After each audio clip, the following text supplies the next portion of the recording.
Hello friends, Mark and Teresa from Out of Office Camping. In this video, we're going to go ahead and talk about the Hcalory all-in-one diesel heater. Now this video itself is not really a review, but I'm going to go ahead and share with you my thoughts at the end of the video as to what I think of it. But what I'm going to actually talk about the most is some of the assembly process. There are quite a few videos out there, but they miss a few things. And in this video, I just want to cover a couple of those things to help you out. All right, so let's go ahead and get started. One of the nice things with this unit is you can pretty much attach 3 different types of sizes of gas tanks. The one we'll be using is the 5 liter, which uses just the 2 bolts. Next, you need to drill a hole in your fuel tank for the fuel nipple. We use the 5/16 drill bit. We test it in an old piece of plastic in a bucket to make sure that the diameter is correct. We went ahead and drilled this. Now there's plenty of other videos which will show how to install this, and we're not including that in this. But basically, just keep in mind, we chose to keep this at the bottom, in the corner, off to the side, so it doesn't hit anything. The placement doesn't matter as long as it's at the bottom. So where you choose to place it is entirely up to you, but please do not get concerned on the exact position on the tank, as long as it's at the bottom. Next up, for our fuel tank, we check our 2 holes. The plastic itself, we just make sure it's wide enough, and then we do a test fit with our hardware. You want to put this in first to make sure everything's threading correctly. You don't want to find out you have stripped threads or something's not working correctly. So once again, we had to drill out some of the plastic a little bit on the outside just in order to make sure that the bolt could easily slide in there. Now the one bolt on the left side wasn't quite going in all the way, so I went ahead and made sure that I just used the socket driver to put that in and make sure the threading was correct and everything was working.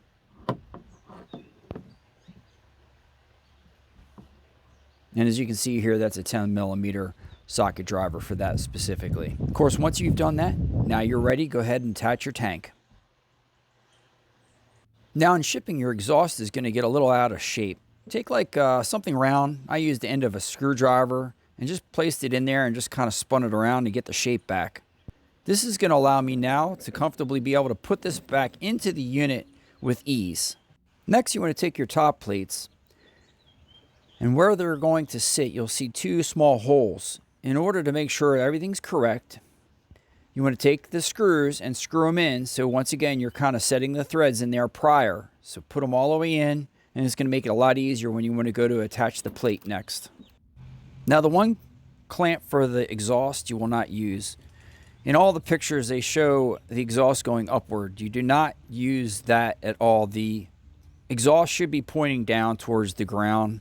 You'll get condensation or moisture buildup in that corner of the exhaust, so you want to make sure that's pointed down.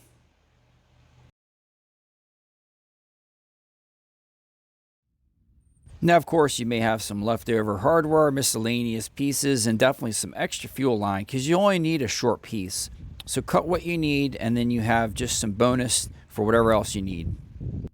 One video I watched, I saw where they actually took this switch for the cord, your power cord, and flipped it around. And that made a lot of sense to me, so I wanted to share that with everyone. So just go ahead and release that. It just kind of has 2 side clips. Flip it, and then push it back in, and then your cord is going up. The nice thing with this is if you're sitting it on a table, your cord's not going to be facing down, it's going to be facing up. It just makes it easier to set on objects. I also got a different cord, and I'll include that in the description below, which is a little bit longer and a little bit higher quality. The last things I want to talk about is the convenience of the Hcalory. All your exhaust components can basically slide out with your clamps and be placed right back in the box for travel. The exhaust comes out the side, which makes it really nice for setup and breakdown. The vertical tower, which we once had and still do have, comes out the bottom, which makes it really frustrating because you have to take it on and off, and I actually made a plate for mine so it could sit on, but it's just very cumbersome. So the Hcalory all-in-one box is definitely the way to go. Next, I wanted to check the power draw on 2 different power stations. I plugged each one in, trying them both on different power stations to make sure there's no discrepancies there. On high, both came in around that 40-watt range. That's pretty consistent. On the lower settings, the vertical red tower actually came in at 5 watts, which was pretty amazing. Versus the Hcalory came in around 8 to 12, so almost double. Now, I'm sure it's going to vary from manufacturer to manufacturer and probably unit to unit. And this is hard to say if the Hcalory is actually putting out higher temps. But both units are 5 kilowatt units, and that's just something to note. One of the last things to talk about here is the fuel tanks. The vertical tower of the red unit has the fuel tank inside. The benefit of that is it's not so top heavy. The Hcalory with the tank on the side, it just literally always wants to fall over. So that's just something to keep in mind.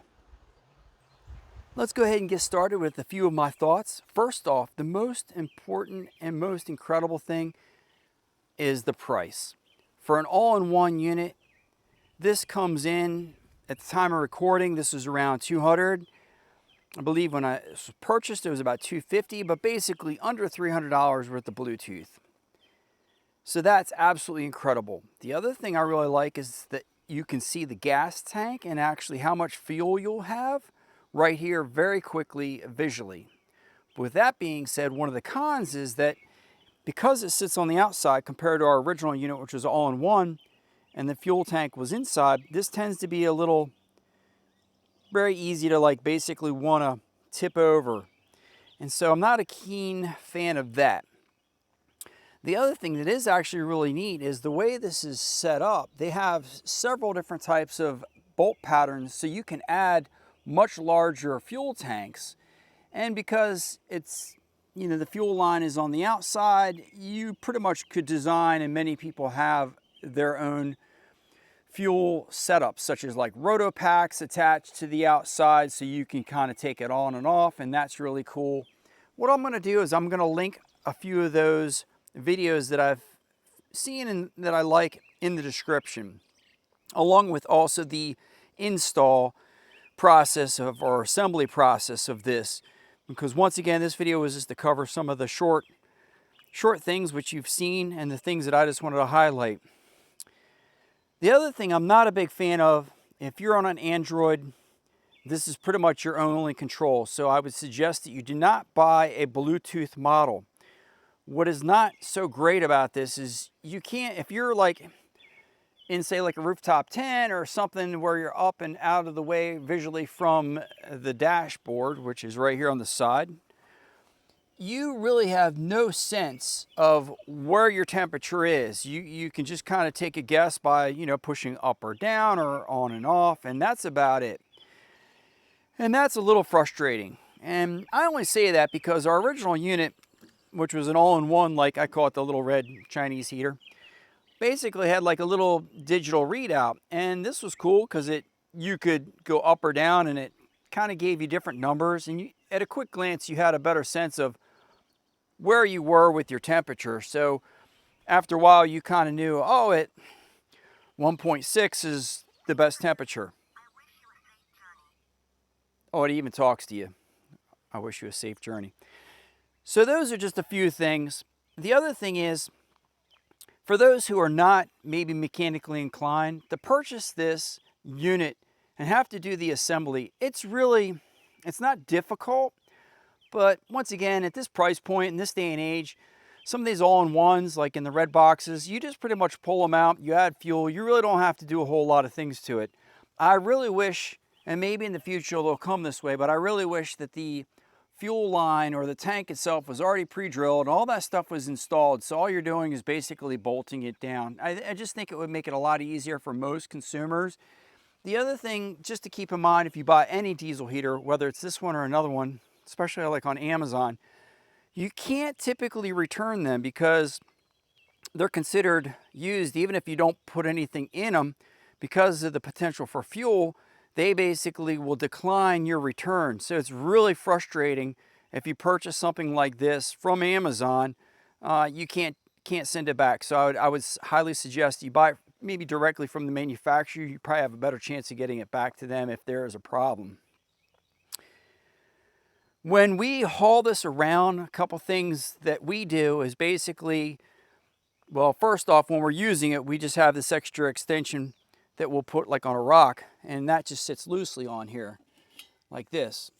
But what we'll do is we'll basically, when we're hauling it, traveling with it in the back of our rig, which I'm not a fan of the whole gas in the, in the back of your sleeping area, basically slide it into a trash bag, like a contractor trash bag, and just keep both of the pipes up in the air like that, and then we can carry the extra pipe, and then the fuel itself, it does have the potential of spilling, and that's just something you want to basically strap it down with somewhere so it's not going to fall over, because if it falls over, you're going to have fuel all over the interior of your vehicle, and that takes forever to get out.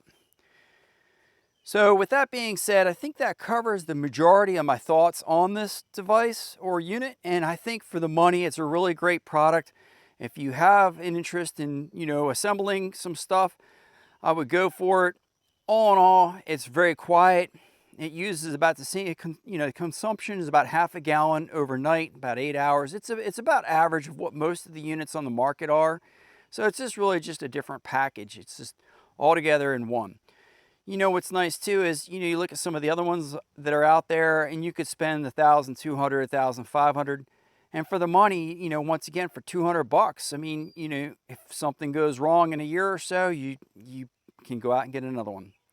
So thanks for checking this out. I hope you found this video helpful and some of the information and thoughts, and I'm sure there's some other things that I haven't really thought about.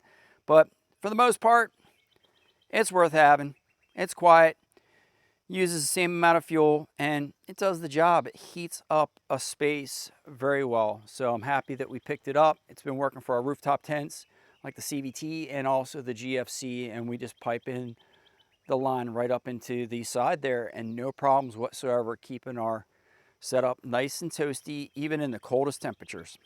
All right, we'll see you on the next one. Also, be sure to check out our favorite links, our affiliate links on our website, and we'll have all that description and information below. All righty, take care. Stop heating.